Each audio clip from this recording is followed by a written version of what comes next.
Welcome to Nedex International. Explosions occurred in the Jankoy, Vardiske, and Simferopol regions as a result of operations conducted in Crimea. For reliable news, please like the video and subscribe to our channel. Let's move on to the details. A critical move has come from the Ukrainian army. News of explosions came back to Crimea from many Jankoy, Vardiske, Simferopol, and Sevastopol in a row. However, everything is completely confused with each other. The process of the Russian army in Crimea has begun to evolve towards a much bigger crisis. This was also taken as another important record that indicates that it is completely cornered against Ukraine in a regional sense. The Ukrainian army again took the war to a different stage.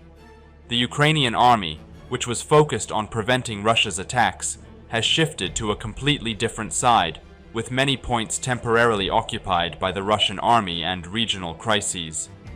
In addition, while the anti-Putin policy has strengthened, there have actually been some much more important developments. The dominance of the Russian army in Crimea, and in parallel, the desperation it experienced against Ukraine, was an important issue. Kursk and the Donbass that came after it were the biggest proof of this. Despite this, the meeting of still more Russian soldiers in Crimea, the temporary occupation zone, was also considered the beginning of many problems. And the Ukrainian army has taken a much bigger step against Russia, targeting Crimea. This has been recorded as the main indicator of a much bigger collapse for the Russian army. According to the statements of the Crimean Wind, very large explosions took place in Crimea on October 28th. In addition, the data obtained in the districts of Jankoy, Vardiske, and Simferopol indicated that this explosion was October near the airports. Everything changed when Sevastopol Governor Mikhail Razvozhayev issued an air raid alert for Sevastopol, because there was also a lot of evidence of the airstrike carried out by the Ukrainian army in the region. Social media reports also confirmed that there were explosions in Simferopol. In addition, Putin's current policies have also been the main point that has started the process of change in many areas. But it is still not completely clear whether Russian air defense operations or Ukraine's attack caused these explosions. In addition, the statement of the Crimean Wind is as follows. According to the subscriber, a series of explosions of up to 8 pieces were also reported in the Krasnovardiska region. The information needs to be clarified. Internet sources also stated that about 20 explosions were recorded at this point. The previous threat of the Sevastopol governor was also seen as the element that really ignited the incident. After that, the fact that Poland and Canada provided back-to-back support clearly showed that the process had completely turned in favor of the Ukrainian army. Polish President Andrzej Duda has made critical statements about the Russian army and Russia. At this point, he once again clearly expressed his point of view about the war in an interview with the British the Sunday. Duda, who directly accused Russia, which is making such an intense threat against Kiev and Europe, of many problems in the war process, made it clear that the process is volatile in a regional sense. Against journalists who hinted that there was a possibility that Russia would not be able to liberate Ukraine from its occupied territories due to its numerical superiority, Andrzej Duda said, "If you are so generous to Russia, why don't you give them a piece of your own territory?" said. While clearly demonstrating this attitude, he said, "May I ask on what grounds Russia deserves something, especially someone else's land?" With his addition, he once again clearly showed his attitude towards Russia. In addition, it was very important for Poland to comment on the Eastern Shield project as a new version of the Iron Curtain. In response to the worried attitude of Western politicians, he said, "If the security of my citizens is to be guaranteed by re-erecting the Iron Curtain, then okay, there will be an Iron Curtain as long as we are on the free side," said. Poland, which plans to build a 700-kilometer defense line on the border between Russia and Belarus by 2028, he does not want to face a similar result as in the World War. In October, decertification of the wall will always be among the statements. Poland's interim chargé d'affaires in Ukraine, Piotr Lukasiewicz, also stressed that such a step was taken because of the Ukrainian experience. After that, it is known that Poland has established a 186-kilometer barrier and an electronic monitoring system to prevent immigration from Belarus and Russia. The statements made by Canada immediately after this show that the whole West is completely united against Russia. Canada has announced that it will also give Ukraine $4 billion in its $50 billion credit point. The transformation of the frozen Russian assets into a targeted investment vehicle was also of great importance at this point. At this point, Canada, which has provided a large number of Lavi armored personnel carriers to the Ukrainian security forces, has once again proved that it is in unity and solidarity with NATO and its ideas on Ukraine. We know that this news has also been shared via the X social platform, but Putin's problems with the Russian economy will be seen as the beginning of a rather complicated process. It is known that there have been approximately 144 clashes in a single day in recent days alone. In addition, the Russian army, which is trying to continue the attacks from the Kharkov and Pokrovsk regions, has also begun a largely problematic process. Besides, it is not clear exactly what the Russian army, which has launched 91 airstrikes and 184 guided aerial bombs in just a single day, wants to do. From an economic point of view, it is not at a level that can be met with such aggressive attacks. In addition, he has found a place for himself among the statements that the economy of the Russian Federation is under very serious pressure. In the latest report prepared by the Institute for the Study of War, it is known that Putin, who aims to be in a war against the Ukrainian army, actually faces quite a big mess. At this point, ISW analysts stated that the Russian economy is in danger of overheating. Paid salaries and problems caused by Russia's excessively high military expenditures, and the established order to raise economic growth by force will soon collapse, were also among the statements. According to the report of the Central Bank of Russia, Governor Elvira Nabiullina in July, Russia's labor force and production capacities are almost exhausted. It was also included in the report. In addition, according to the analysts' comments, this highlights the fact that Russia does not have an unlimited pool of manpower and must deal financially and socially with the ever-increasing costs of compensating for its losses on the front line through various means of building.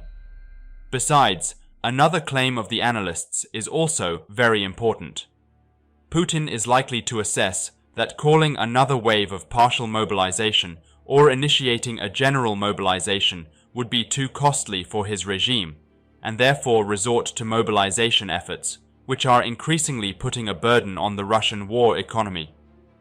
Analysts who claim this are also known to point out that the system that Putin created to be a force is very weak. But the main critical point that they think will make him, Russia, collapse, has found a place for him with the following statements. The ISW analysts said, "The cost of feeding the war will increase as Russia continues to consume manpower and supplies at the front line. Russian resources are limited, and Putin cannot reckon with these costs forever. The Russian economy will reach the point of exhaustion. This point of exhaustion will impose huge costs on Russian society, and this may force Putin to make big decisions about how to resource Russia's war, or change the way Russia fights in order to maintain the stability of his regime." While this strengthens the idea of early elections that has been on the agenda recently, it may start a new period in which everything changes in a regional sense. But in this new period, Putin's power is being damaged much more, and it is possible to face much bigger problems with the effect of this damage. The worst part is that the possibility that Russia will face greater helplessness towards Ukraine after this process has risen more than ever. In the event of such progress, the possibility that the new future power will collapse in a short time, and with this collapse, Russia will share with a number of very serious problems, both regionally and globally, is rising more than ever. This, in addition to the fact that the anti-Putin policies have very important foundations, is also seen as an indicator of Russia's entry into the process of change. The problems that such a structure will cause in the future are more intense than ever. One of Vladimir Putin's biggest mistakes was that he thought the war would not spill over into Russia's borders. And now, Russian President Vladimir Putin is in big trouble. The ground operation organized by the Ukrainian army within the borders of Russia continues unabated.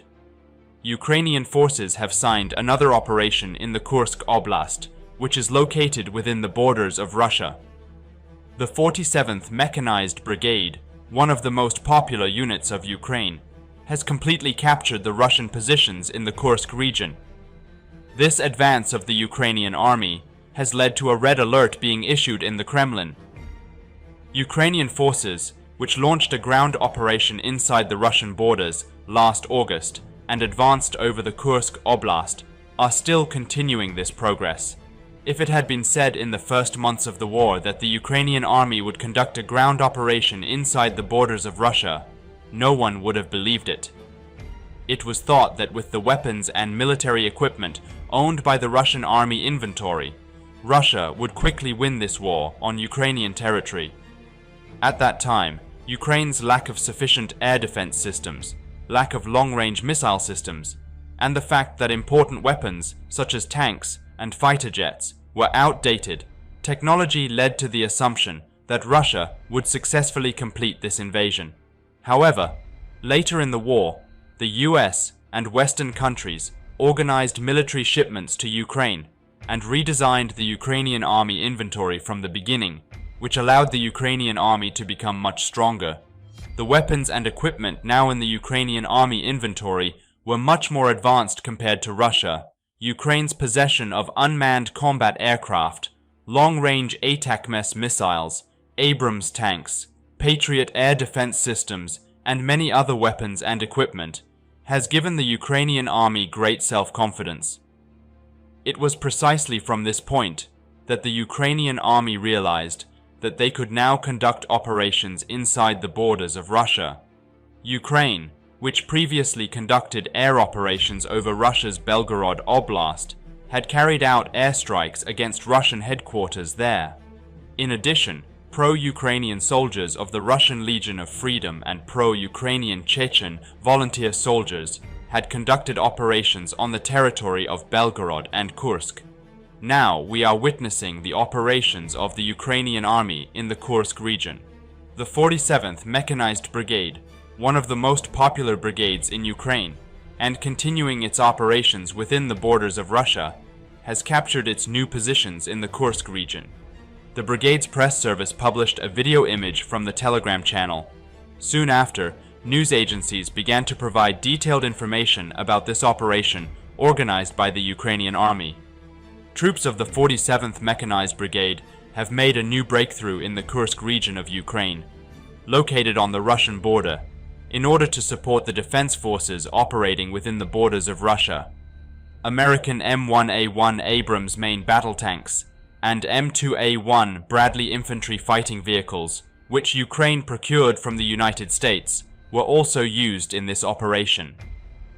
The Ukrainian forces began firing at the Russian positions with the main weapon of the IFV, consisting of a 25mm automatic cannon and 120mm Abrams tanks. A Tau-2 anti-tank missile was also fired to destroy Russian bunkers, and the target was successfully hit. In addition to the American weapons used, infantry vehicles from the old Soviet era were also used. BMP-47s, allegedly belonging to the 130th Battalion of the 2nd Mechanized Brigade, were also used in this operation. As the operation continued intensively, Ukrainian infantry from the 33rd Offensive Battalion were supported by artillery of the 21st Brigade, covering the offensive units, and military equipment provided direct firepower. While the Ukrainian forces continued their intensive attacks against the Russian forces, the Russian positions continued to be shelled with 150mm high explosive shells and cluster bombs. Thanks to the strategic move of the Ukrainian soldiers, the Russian soldiers could not even use their own anti-tank systems. Ukrainian soldiers used fog bombs to avoid being targeted by Russian soldiers, ensuring that the area was completely covered with fog. Russian soldiers, on the other hand, could not use anti-tank systems due to fog bombs. Thanks to these dense fog clouds that appeared at the same time, enemy forces had difficulty opening fire towards Ukrainian armored vehicles. This deconfliction between Ukrainian forces and the Russian army took place near the village of Obukivka, it was stated.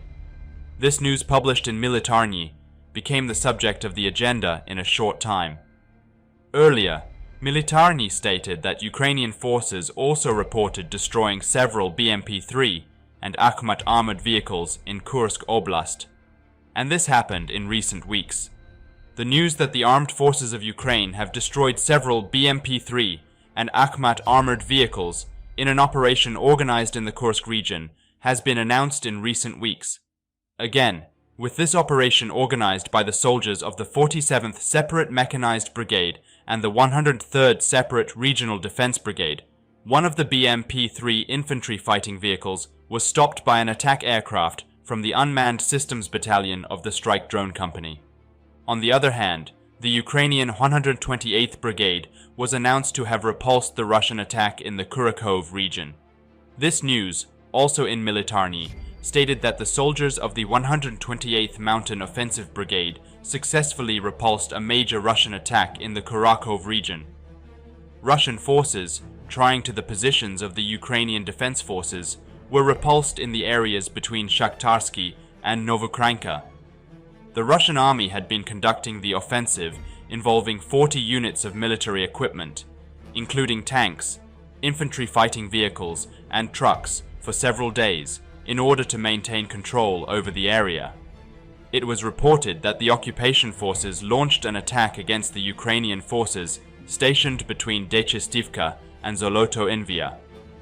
With this attack launched on the positions of the Ukrainian 128th Mountain Offensive Brigade in the direction of Novokranka and Shakhtarske, intense gunfire began to be heard in the region. While the mutual conflicts were continuing intensively, it was noticed that the Russian army was using a large number of military vehicles with anti-drone protection called Grid-E. However, this anti-drone protection used by the Russian army could not prevent the Ukrainian army. Despite this additional protection attached to Russian armored vehicles, Ukrainian FPV unmanned aerial vehicles shot down and managed to blow up a large number of Russian armored vehicles moving in October. In addition, Ukrainian soldiers targeted an enemy tank with a portable anti-tank bomb and successfully destroyed this tank. As the Russian army was advancing on the Ukrainian forces with an armored personnel carrier, a Ukrainian tank hit the Russian armored vehicle at close range. After these intense clashes, the attack of the Russian army ended in failure, and the enemy forces had to withdraw from the area. While the Russian occupation of the territory of Ukraine continues, the Ukrainian army continues its operations intensively within the borders of Russia. As the support of the United States and Western countries to Ukraine continues, the NATO alliance has transferred 65 more ambulances to the Ukrainian armed forces. NATO has decided to transfer 65 ambulances to the Ukrainian army as part of a comprehensive assistance package. It was stated that these vehicles were sent in response to a request for Ukraine's urgent needs. Apart from that, the news that France will equip another brigade of the armed forces of Ukraine has been the subject of the agenda. The Kiev administration has made another agreement with the French government to equip another army brigade with French weapons as part of the military assistance to Ukraine. Ukrainian President Volodymyr Zelensky announced this agreement via his social media account, X. The third year of full-scale war is underway, and our soldiers on the front line need to regain their strength. Therefore, we are working urgently to equip our brigades. We are already cooperating for this purpose. France has equipped one brigade, and we have an agreement to prepare and equip another, he said in a statement. According to Militarnyan, this means training another 2,300 Ukrainian soldiers for the 155th Mechanized Brigade. According to Ukrainian leader Zelensky, another brigade, which has not yet been named, will have these equipment. It is estimated that this was one of the 160th brigades formed in early August. Zelensky also addressed his allies, saying in a statement, We invite you to join us in creating Scandinavian brigades to show your commitment to the defense of Europe. Last month, Zelensky stated that 14 new brigades should be equipped with Western weapons, but the speed of equipment supply does not allow this. Zelensky said, "This is happening quite slowly. We did not even equip 4 brigades from this package," he said. At a time when the violence of the war between Russia and Ukraine has decelerated to the highest levels again, Ukrainian leader Zelensky is demanding more military support from his allies. The fact that North Korean soldiers will also fight in the ranks of Russia makes the Kiev administration even more nervous. A critical mistake came from Putin. Russia has once again threatened the West with nuclear weapons. When he stated that the German defense industry was a legitimate target right after, everything got confused. Europe has taken action to prepare against the Russian army in this event. Putin's downfall is imminent. The resulting analyses about the attacks of the Russian army have shown that a much bigger problem is at the door. The fact that Ukraine is in such a justified case has enabled all Western and powerful states to support Ukraine one after the other. While this has seriously strengthened the defense line created against Russia, it has cornered Putin in every sense. While it is also based on the fact that the Russian army will definitely lose in the continuation of this structure, it is not yet possible to predict what Russia will do now. Putin, who made multiple requests for support, although he denied them, began to openly receive support from a large number of countries and take advantage of the opportunities of the Eastern Bloc. This has been recorded as an element showing the extent to which the desperation against Ukraine has reached. While he found a place among the statements that the basic dynamics of the Russian army were beginning to deconstruct, anti-Putin politics also became active.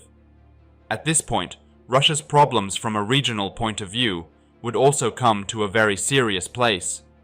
It was known that Putin had awareness of a new process in which the steps to be taken against Ukraine had also changed.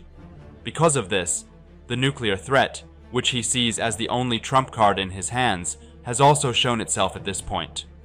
Putin, who based the policies followed against the Ukrainian army on this incident, has made a much bigger mistake this time.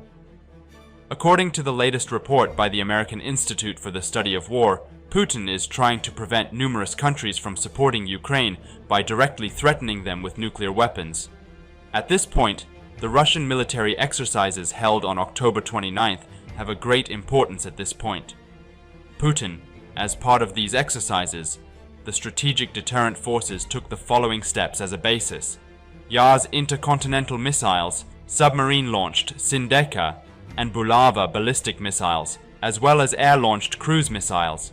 But the main striking element was Putin's speech at the event.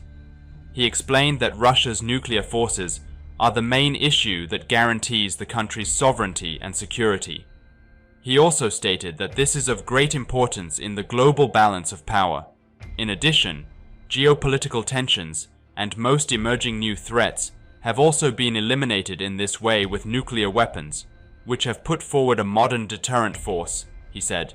It is known that Putin has conducted numerous deterrence exercises in this way and attacked Ukraine with long-range cruise missiles.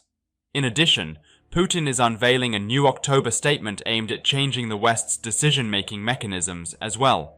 It also aims to discourage the West from support by using Russia's routine information operations involving nuclear threats. At this point, the comments made by analysts are quite important.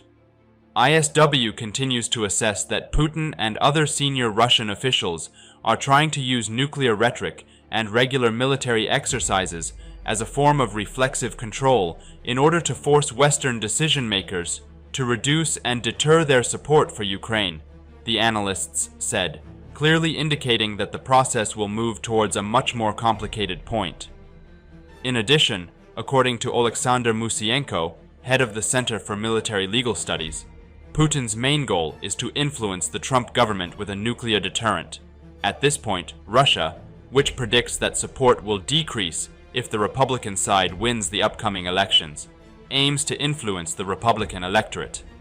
In addition, it is believed that Russia, which has also set out a new process aimed at Trump's victory, is targeting negotiations with Trump. But the statements made after this latest incident clearly show that the European Union is in anticipation of a very big war. Germany's defense industry giant Rheinmetall said in a recent statement that it will open a large number of factories to Ukraine. Statements that this could be the cornerstone of the defense line created against Russia have also turned the process towards a completely complicated point in a regional sense. The fact that Russia has directly declared these facilities as legitimate targets in its recent statements actually indicates that a much bigger problem has begun. According to Kremlin spokesman Dmitry Peskov, Russia can hit these points. This shows that a portrait of Russia is being painted that is completely opposed to Germany's dominance area and basic policies in the region. In addition, knowing that any steps to be taken against Ukraine are to face a similar problem, Putin can move towards a clearer process with possible problems. But the fact that Europe is on alert for a possible attack right after this incident can move things towards a bigger mess. The MEP began to express that the support that should be given to the Ukrainian army is quite a lot. In addition, he expressed that the October attacks on Ukraine were an important awakening for Europe. While the fact that a large number of countries have to agree on supporting the Ukrainian army is already an event that allows Europe to have a lot of say, in addition, the MEP October thinks that preparations should be more intensive.